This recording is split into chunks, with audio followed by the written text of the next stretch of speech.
This video is supported by Smartwings, but more of them later.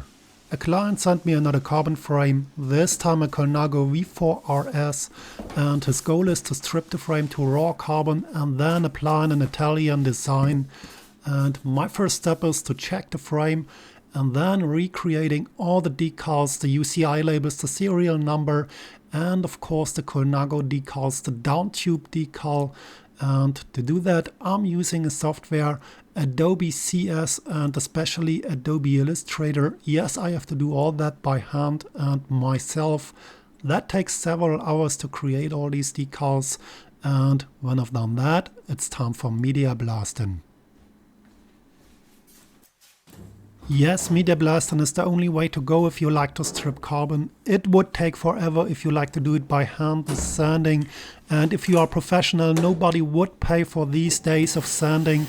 So a media blasting cabinet is the way to go. Yes, it takes also 2 to 3 hours to media blasting, but that's much better than doing it by hand.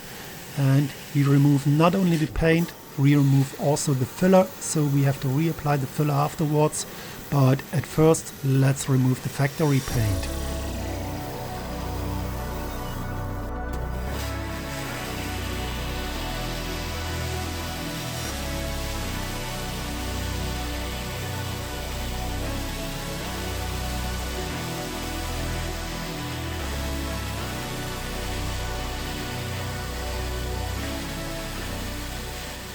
When I'm in the studio doing the money shots of all the custom paint jobs, I need a completely darkened room.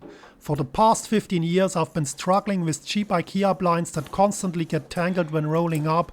The edges are already frayed because the fabric rubs against the mounts, and on bad days the blinds even fall on my head since they are only held by flimsy plastic brackets. And that's where Smartwings comes in. They provide custom-made blinds in the size of my windows and the color of my choice that can completely block out the light. The outside is coated in white to reflect the heat and keep the room cool.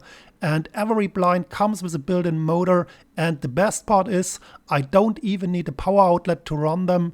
The motors are charged via solar panels or alternatively with a USB charger. They can also be connected to smart home assistants with fancy female names like Alexa or Siri. Personally, I prefer the luxurious metal remote with a glass touch panel, and with it I can control each blind individually or all at once and even adjust them precisely with percentage using the dial. Now I can darken my studio comfortably with focus on getting the perfect money shots, so stick around till the end if you want to see how I finished the bike frame, and be sure to check out also Smartwings if you want blinds that are smart, stylish and easy to use. And the next step is to reapply a professional carbon filler. It's a 2-component system and as you can see it's super gooey, so I have to add also some thinner because I like to apply the filler with an HVLP spray gun. And I thin it down until I can fill it in the spray gun. Now the consistency is much better. So let's meet at the paint booth to have some fun with the spray gun. Yeah, bang, boom, bang, let's go.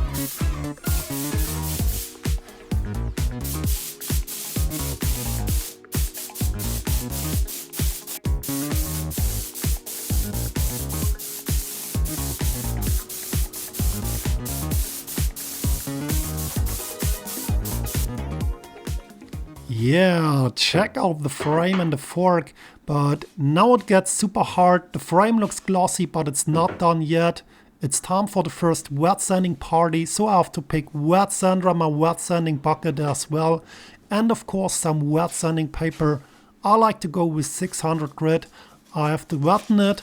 I like to go with wet sanding because dry sanding produces a lot of dust and that is exactly what I like to avoid. So I'm going with wet sanding. And the whole process takes around about 3 to 4 hours for the fork and the frame. Yes, it looks much, but that's what it takes. So let's take some time and let's sand down the frame and the fork.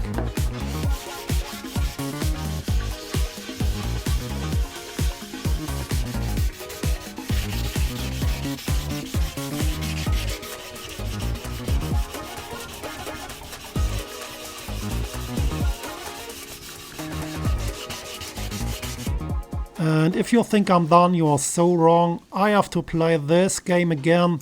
I have to apply the carbon primer again with my HVLP spray gun. And after applying the primer, guess what's next? Another wet sanding party, but that's so boring that I like to skip this step. So let's apply the primer, let's sand down the frame, and then boom! After days of hard work, I have a fillered, primered and sanded frame, raw carbon look. The next is the design, and what I have to do is white stripes and an Italian flag. Let's show it somewhere here, and I like to go with tape. Doesn't make sense to do a 3D design of this frame because it's a one-off for one client and I will never do it again. So let's grab some tape and let's mask the stripes. And what's important is a straight line from the top tube on the down tube and onto the fork, and the same space on the fork and also on the top tube for the Italian flag, the tricolore, and that's exactly the reason why I'm using these stripes. But the big question is, how can I do stencils? And I have to do it in a professional way because I can't use the masking tape for painting. So what I'm doing is, I'm applying masking foil, masking wrap, vinyl foil, however you like to call it. It's translucent, and I'm using a marker to trace all these lines. And I do this on the top tube, the down tube, also on the fork. And here you can see me doing some notes, so I know exactly what's what. And I can't change or miss something. And I have to do the same on the fork as well to trace the lines for the tricolore. And yeah, we have to be patient. We have to take some time to trace them as good as possible. And I'm using a super thin marker to do that. And now we have to put this on the scanner to do a scan of all these vinyls. And then I have to spend some time with my graphic software, again Adobe Illustrator, to create all these stencils. And when I have the file, I can use my sign maker to do a cut in the vinyl file, and that's exactly how I do my stencils.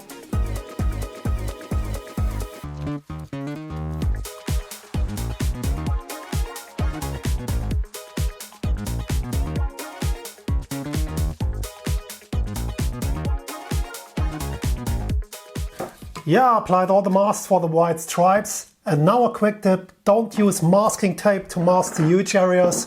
Just use paper.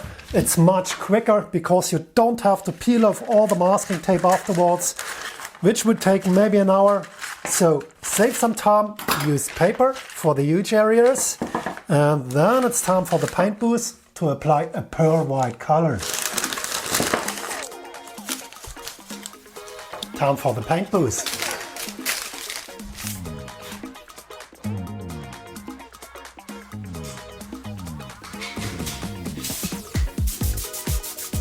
And now you should keep an eye on what I'm doing. A lot of auto body painters complain about my paint style. I'm losing the trigger and I'm doing the thing.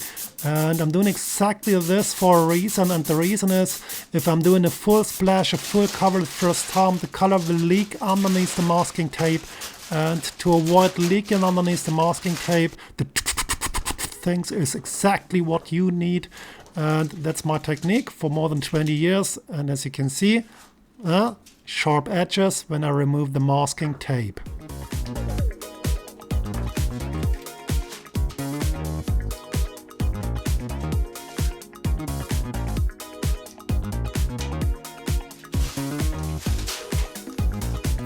And if you ask yourself why I'm doing a separate mask for the down tube logo, the reason is super simple. If something went wrong with the masking, I don't have to do the down tube as well. So yeah, that's the reason why I'm doing separate steps. And sometimes I'm doing one step on a smaller area to check if all went well, and when I have success I will do all the rest of the frame like the down tube logo, because it's a super huge pain in the ass if you have to do all that again, because when something went wrong and you have a lot of leakage in these areas with logo typing, it's much more work than doing a stripe and you have some leakage underneath the stripe. So yeah, that's the reason why I did the down tube logo with the second masking.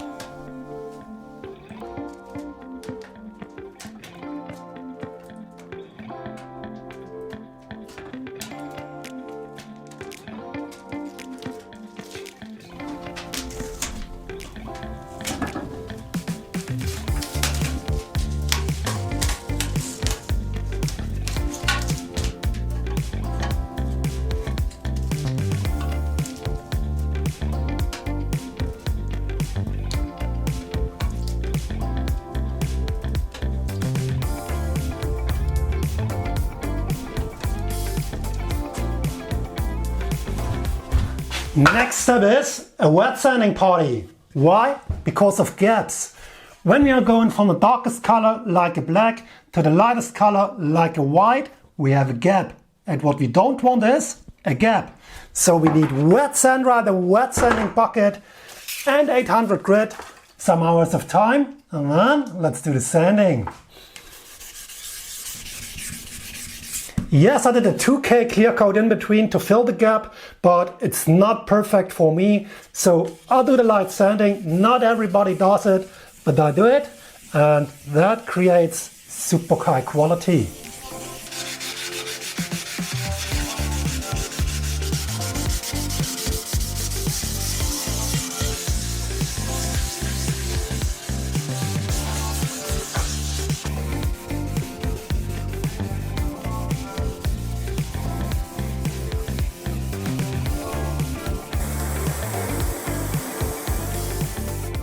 Yeah, it's time to stripe, and it's the same like last time, masking the stripes, the Italian flag.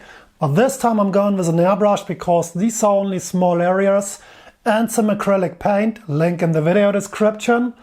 And now it's a matter of time and patience to paint the Italian flag.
And do you remember the scene from the beginning where I showed you the UCI labels?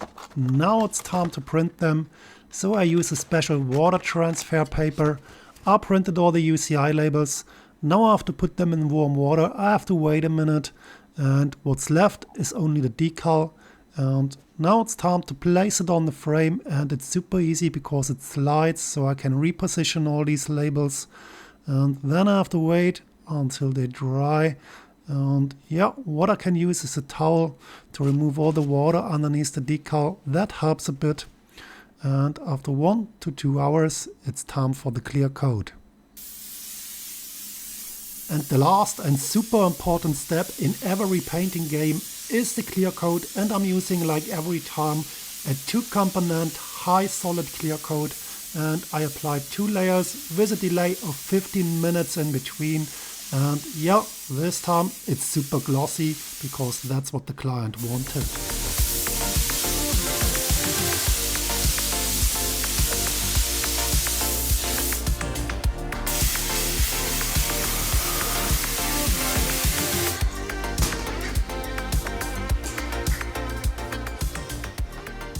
So if you've made it till the end, thanks for your time and for watching the video, and be aware that not everything is real what you see in a video.